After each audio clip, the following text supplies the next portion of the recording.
Hey, my name is Alex, and today I wanted to talk about the GATE program, or the Gifted and Talented program, or TAG program. It's been called various names by various educational systems. The odd thing about it is that a lot of people in these programs don't remember exactly what they did, but there's been this weird collective awakening in the last year or the last handful of months where people are starting to get their fragmented memories. Could it be an activation from a show like Stranger Things? Could it be other stuff that's coming up in pop culture? Well, if you've ever read a 500-page declassified CIA document, there's information out there that talks about MK-altered programming and mind control. And what I find super interesting is that we were targeted for some reason.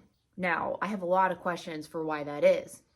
Are we aliens from another dimension? Were they experimenting with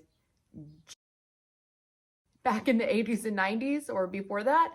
And we're having some weird side effects from it. I find it rather interesting that our generation is a generation that's been plagued by mental health disorders and neurodivergence, especially because there have been numerous studies, if I'm not mistaken, about heavy metals in our food and diets and nanotechnology. I believe it can pass through the blood-brain barrier. And what's even more crazy about it is I saw an episode of a show called Fringe that came out sometime in 2012.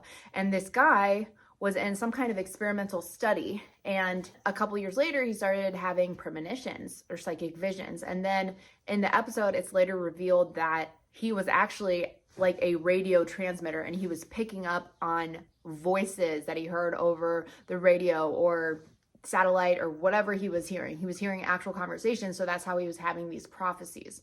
Gifted and talented children, who often were the ones targeted in these gifted programs, a lot of them, if not all, maybe not all, but most of them had some kind of psychic abilities as children. So this could be sleepwalking. This is some form of ESP. This is predicting things before they happen. So clairvoyance, clairaudience, where you hear stuff, clairsentience, where you feel stuff, claircognizance, where you just know what you know because you know it, astral traveling, lucid dreaming, connection with ETs or memories of them, or being actually visited by them, or having dreams that you were visited by them. These are all things that former GATE and gifted and talented children have said that they experienced. So my next question, once I started diving into all these GATE theories, is were these kids astral traveling and projecting in their sleep before they started running the GATE test?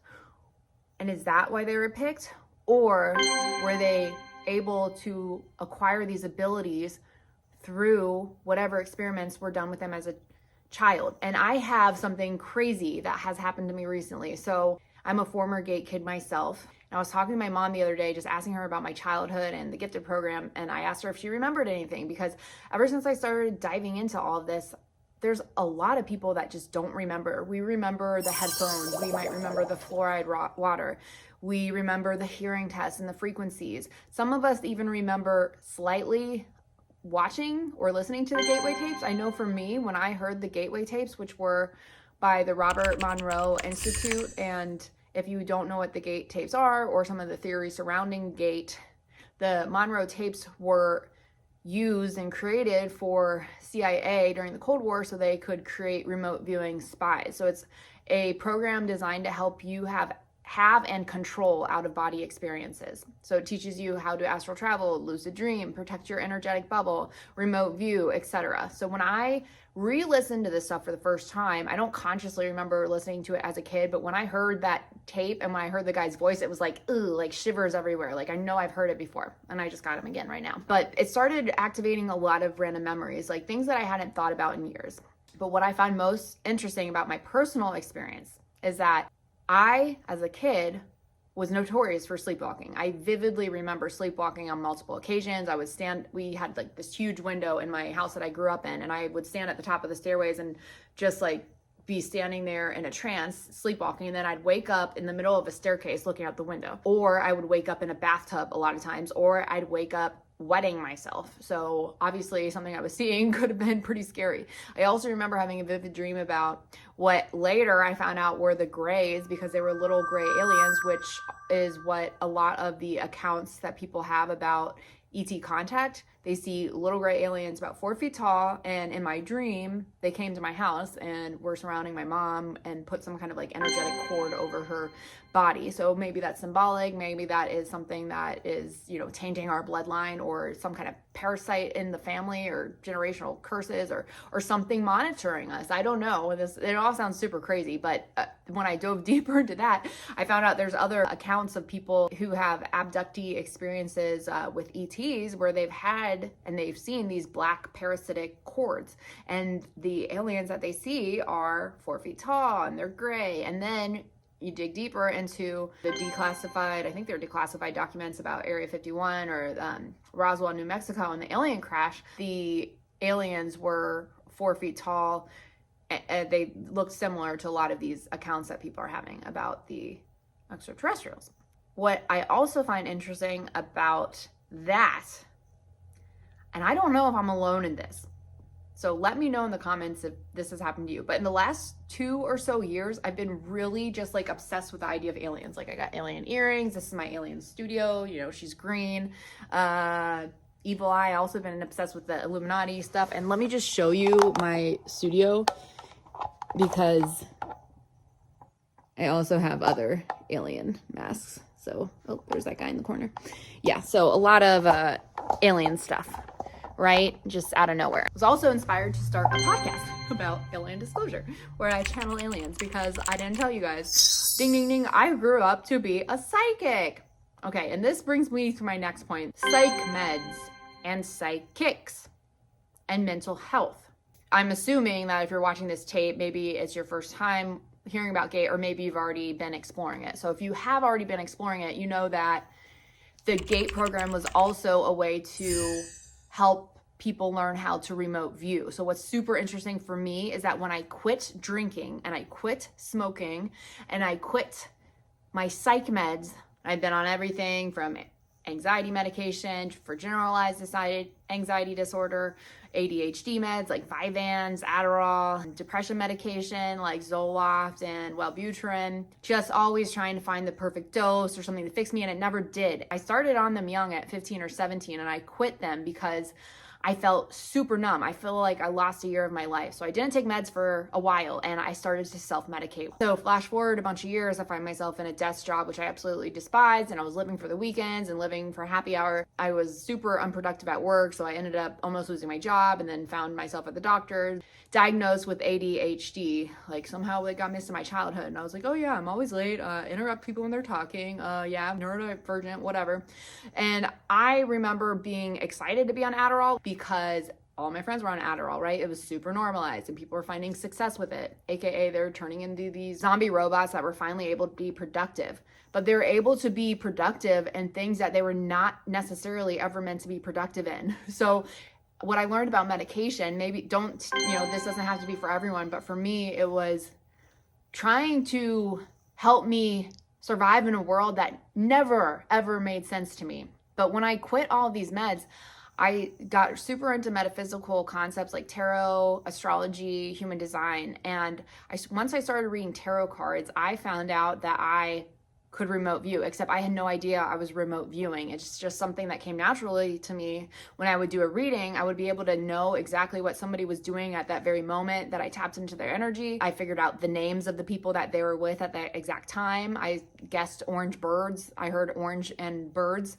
for this one girl, and she was coloring in a picture of birds and coloring in orange with an orange marker. I've had shivers on my whole knees, and then told the guy I was reading for, and he said, oh, I have had shin problems. So, whether it manifests as like something symbolic, like I see an animal or color or chakra system that is not in alignment, it can also be like I literally feel certain symptoms like in my heart or my legs or whatever for whoever I'm reading for. So anyways, I found out later about the term remote viewing, where it's basically you get a coordinate in an envelope and then you're able to tap into like, what does it look like? What does it smell like? What do you see? What's happening here? So I have that ability, and I'm sure I'm not the only one. What I find super interesting is that none of these abilities came back until I quit smoking, vaping, drinking, MJ, all the things, and I started processing my childhood trauma, which at that point, I didn't really think anything of the GATE program, and it wasn't really in my consciousness. It was more so I was looking at my behavioral issues and what dynamics were coming up in my personal relationships. I did a 4-step inventory and made 8th step amends because I did attend Alcoholics Anonymous for a handful of years, which helped me process that trauma and get off that stuff. So if you ever find, if you're a gate kid, or even if you're not a gate kid, but you're just curious about this stuff, but you're psychically sensitive, and you end up in a program like AA or 12-step program, it's nothing to be shameful about. If anything, everything that you were seeking through the experience of using or alcohol or psych meds to fix you, you can find through sobriety and community and processing your own trauma. But the weirdest thing about all this stuff is that my psychic senses were activated only after I put all that stuff down. And then that takes us back to the declassified CIA document that's like 500 pages long that I just happened to stumble upon one night. And there's all of these organizations and substances that are listed in this document, as well as movies and TV shows and stuff that's popular in pop culture. And it's all working together to numb us, to quiet us in some way. Another theory was that they were using the GATE program to screen people, especially the gifted kids, because they were screening people for traits of rebelling to authority figures. And those people were often not given positions of authority because they would have questioned that authority, right? So they looked for kids that were more compliant and moved them up to positions of power and prestige and whatnot. But my guess is that there's a ton of people walking around who have been called neurodivergent or mentally ill, and they have no idea of the potential that they have. They have no idea how psychically gifted they are. They don't know that they're telepathic. They don't know that they can feel emotions, and that half the stuff they're feeling most of the time isn't even theirs. We are not taught how to protect our boundaries. We're not taught how to distinguish what is ours from other people's. We're not taught meditation typically, unless you grew up in a different area or your parents taught you or something. I didn't know what meditation was as a kid, and I was never taught that in school for sure. It's something I had to discover on my own in my adult years.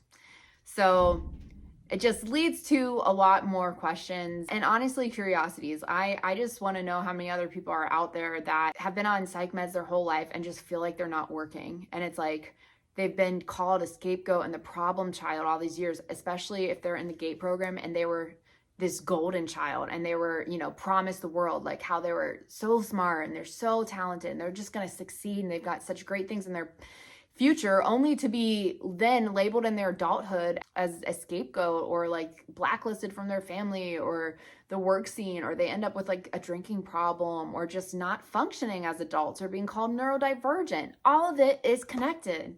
And the thing is, we need to get all these gifted kids and sensitive people together, not just on the internet where we can't really talk about it and we're not like in a safe space to do so, but in private Facebook groups and community events where you're actually reaching out to these people in your area and you're meeting them for coffee, or you're doing some kind of workshops or public events where you can connect with these people. I started a Facebook group. It's called GATE Kids Gifted and Talented Support Group. So feel free to look it up and come be a part of my group and share your story, because I think it's so important to share our stories, especially with each other, because it helps activate something within us and it helps us fill in those gaps of those faulty memories. Not only that, but we can share tips with people. My goal in life now is to share all of the tips that helped me get my psychic senses back, because now that I have my power back and I understand how to read my energy from somebody else's and I know how to work with my gifts, my life is completely changed. I'm not a victim to the system. I mean, in some ways I am, and we all are, but for the most part, like, I have internal peace now. I can sleep at night. I have fulfilling relationships. I'm not stuck in toxic cycles or relationship cycles like I was. I'm not working at a dead-end job that I hate, that is absolutely soul-sucking and sucking all my energy out. I don't have to live like that anymore. And it's because I got sober. It's because I healed myself. It's because I focused on past trauma that I was able to wake up to those dormant senses. And there's nothing I want more than to be able to share those tools with other people who are struggling, because you don't deserve to struggle. You deserve to be seen. And it's the biggest assault on our souls in human history and crimes against humanity to gaslight someone for their entire life, to make them believe that they're different and something's wrong with them and they're gonna have to see a doctor for the rest of your life and it's a chemical imbalance. And I'm not saying that's not, it is a chemical imbalance, but that's because of the food that they're feeding us. It's because of the food they're feeding us. It's because we're not getting natural sunlight. We are supposed to be out in the sun and not always with sunscreen. I'm not saying don't ever use sunscreen, but I'm saying you need to train your body to get those UV rays because they're bombarding our fields with blue light, which is effing with our circadian rhythms. That's why people don't sleep. That's why people constantly need medication for all this stuff. And why you are stuck in survival mode because you have to work 5 jobs to survive or 3 jobs to pay your bills. And then you often have family obligations and wives and girlfriends and all this other stuff that is sucking up your energy. So it's like all these things are like draining you, right? They're sipping on you like from a straw. And basically the intention of teaching people these tools, astrology, meditation, human design blueprint, 12-step support groups and recovery, it's helping you get back to yourself so you can break those chains that have brainwashed you your whole life that you haven't even realized you've been brainwashed. And that's why the system works. That's why the system works, because those of us that are speaking out of it are often getting censored. So that's even more important to connect with community so your voice cannot be. We need to speak loud. We need to share our voice with other people, share our stories to help wake people up, help wake them fill in the gaps, and then share what has worked for us with them so other people don't have to be a slave if they don't want to be. If you are doing meds and that's working for you, great. But I didn't want to be a slave to it. I felt like HELL when my doctor wasn't in town for a week and I had to wait a whole weekend to get my prescription filled. I felt like I got hit by a brick, and that is my body being dependent on something that it never had business being dependent on. Had I known about meditation back then, had I known about the trauma that I was carrying around unknowingly, had I known about codependency, alcoholism, etc., I would not have had to live that way. And I'm so thankful that I discovered 12-step programs and connected with other like-minded people because I was able to get off all my psych meds. And I'm literally better than ever. Like, I'm a happy person. And I mean that from the bottom of my heart. And I'm happy even if I don't have money, which is crazy. They don't want that. They don't want you to realize that you can manifest a lot of stuff in your life without money. And they've got all of us chasing this dangling carrot of money and fame. That's not the route to happiness. That's not the route to fulfillment. And you are so much more powerful than you even realize. So if you want to connect with more like-minded people and learn some more tips and tricks and tools to start living the life that you deserve and start utilizing your psychic gifts in a way that are beneficial to you and others on the planet, because it will help wake them up and help them find happiness and wholeness, then join my Facebook group, follow me, subscribe, and support my small business. I have a lot of healing tools. I also do astrology, human design, and remote viewing tarot readings. So if you're interested in any of that, go ahead and reach out to me. Thanks for watching.